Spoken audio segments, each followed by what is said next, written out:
नमस्कार दोस्तों।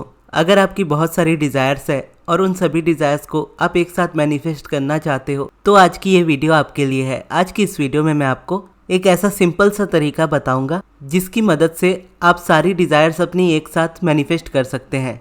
और जब सभी डिज़ायर्स को एक साथ मैनिफेस्ट करने की बात आती है तो बहुत से लोगों का ये भी क्वेश्चन होता है कि सबसे पहले कौन सी डिज़ायर मैनिफेस्ट होगी, बाद में कौन सी होगी, फिर उसके बाद कौन सी होगी। तो इसका आंसर यही है कि यूनिवर्स को ये चीज़ डिसाइड करने दीजिए। वो अपने तरीके से आपकी लाइफ में उन सारी चीज़ों को ला देंगे जो आप अपनी लाइफ में चाहते हो। और अगर देखा जाए, आपको पहले से अगर पता हो कि ये चीज़ आज आपकी लाइफ में आने वाली है और वो चीज़ उसके बाद आपकी लाइफ में आने वाली है तो उसका मज़ा नहीं रह जाएगा उतना। लेकिन वही जब उसको आप यूनिवर्स पे छोड़ोगे अपनी डिज़ायर को और यूनिवर्स एक एक करके जब उसे पूरी करेगा तो वो एक सरप्राइज़ की तरह आपकी लाइफ में आएंगी। आपको वो चीज़ एक्सपेक्टेशन भी नहीं होगी, उस वक्त आपकी लाइफ में वो चीज़ आएगी। तो अब आते हैं उस टेक्निक पे, उस प्रोसेस पे जिसकी मदद से आप अपनी सभी डिज़ायर्स को एक साथ मैनिफेस्ट कर सकते हो। अब इस बात का ध्यान रखना है कि आपको इस प्रोसेस को करने के लिए खुद के लिए आधे से 1 घंटे का टाइम निकालना है और किसी ऐसी जगह पे बैठना है जहाँ पर कोई आपको डिस्टर्ब ना कर सके। इवन आप अपने फ़ोन को भी अपने से दूर ही रखिएगा, क्योंकि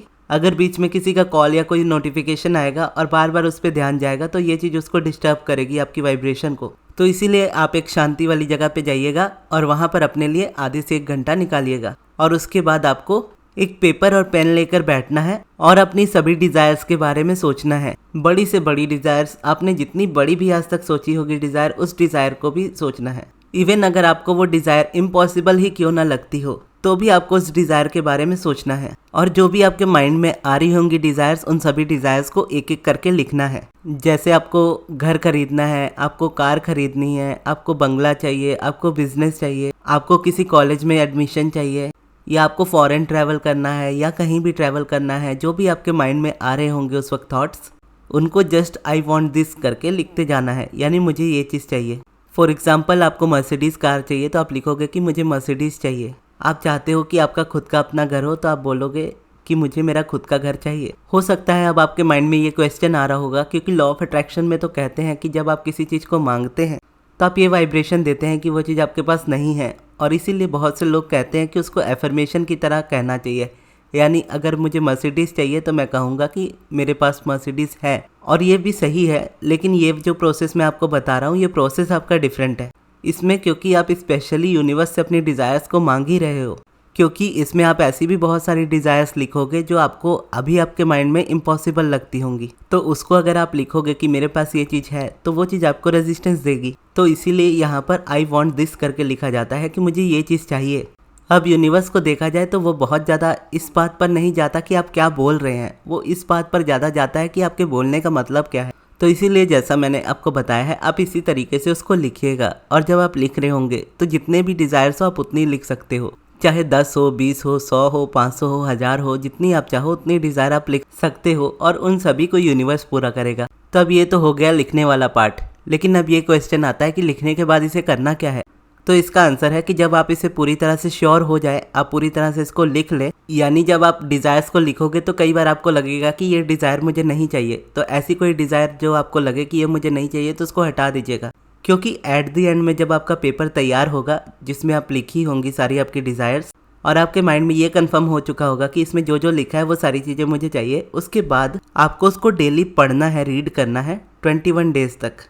और रीड का मतलब उसे सच में वर्बली पढ़ने का नहीं है। आप चाहो तो पढ़ भी सकते हो, लेकिन अगर डिज़ायर्स बहुत ज़्यादा लिखी होंगी तो पढ़ने में भी रेजिस्टेंस आएगा, क्योंकि उतना आप पढ़ नहीं पाओगे इतनी डिज़ायर्स होंगी। तो जस्ट आपको क्या करना है, लिखने के बाद नेक्स्ट 21 डेज़ तक उसको जस्ट देखना है कि आपने क्या क्या लिखा है। और फिर 21 डेज़ के बाद उसको लेट गो कर देना है। यानी उस पेपर को किसी ऐसी जगह पे रखना है जहाँ पर आपका बार बार ध्यान उस पर ना जाए। और फिर उसके बाद 6 महीने बाद या 1 साल बाद आप उस पेपर को निकालोगे और उसमें से जितनी विशेष पूरी हुई होंगी उनको टिक मार्क लगाते हुए जाओगे। और हो सके तो उसके बाद आप एक अलग पेपर बना लीजिएगा और उसमें लिख लीजिएगा कि ये चीज़ें मैनिफेस्ट हो चुकी हैं। अब यूनिवर्स इसको पूरा इस तरीके से करता है इस डिज़ायर को, क्योंकि आप जब डिज़ायर यूनिवर्स को दे देते हो और डेली पेपर को देखते रहते हो तो आप वाइब्रेशन दे रहे होते हो यूनिवर्स को कि ये चीज़ मुझे सच में चाहिए। और उतनी वाइब्रेशन देकर 21 डेज़ बाद आप लेट गो कर देते हो और ख़ुद को 6 महीने का टाइम दे देते हो और 6 महीने से पहले उसको नहीं उठाते हो पेपर को। तो आप रेजिस्टेंस क्रिएट नहीं करते हो। फिर 6 महीने बाद जब आप उसको निकाल कर देखते हो तो सच में उसमें से बहुत सारी चीज़ें पूरी हो चुकी होती है। तो अगर आप सच में ये प्रोसेस करना चाहते हो तो आप ज़रूर ट्राई कीजिएगा, क्योंकि मैंने भी ये किया है और मुझे भी बहुत अच्छे रिजल्ट्स इसके मिले हैं। और अगर आप इसकी पावर को बूस्ट करना चाहते हो तो आप मुझसे इसका पर्सनल सब्लिमिनल भी बनवा सकते हो, जिसमें आपकी जितनी डिज़ायर्स है आप सारी लिखकर मुझे बताओगे और उन सभी डिज़ायर्स के लिए मैं आपको all in one combined subliminal बना के दूंगा। यानी आप इसको पेपर पर लिख कर छोड़ तो सकते हो, लेकिन जब आप इसको सब्लिमिनल में सुन रहे होंगे तो कहीं ना कहीं आपका बिलीफ ज़्यादा स्ट्रांग हो रहा होगा कि ये चीज़ आपके लिए वर्क कर रही है। और क्योंकि सब्लिमिनल बहुत अमेजिंगली वर्क करते हैं, इसीलिए वो आपकी इस डिज़ायर में बहुत हेल्प करेंगे। तो अगर आपको पर्सनल सब्लिमिनल बनवाना हो तो आप मेरे मैनेजर अमृत को उनके व्हाट्सएप नंबर पर कॉन्टैक्ट कीजिएगा। उनका कॉन्टैक्ट नंबर मैं आपको कमेंट बॉक्स में दे दूंगा। तो ये थी दोस्तों हमारी आज की वीडियो। आपको ये वीडियो कैसी लगी कमेंट बॉक्स में ज़रूर बताइएगा। और इस वीडियो को यहाँ तक देखने के लिए बहुत बहुत धन्यवाद।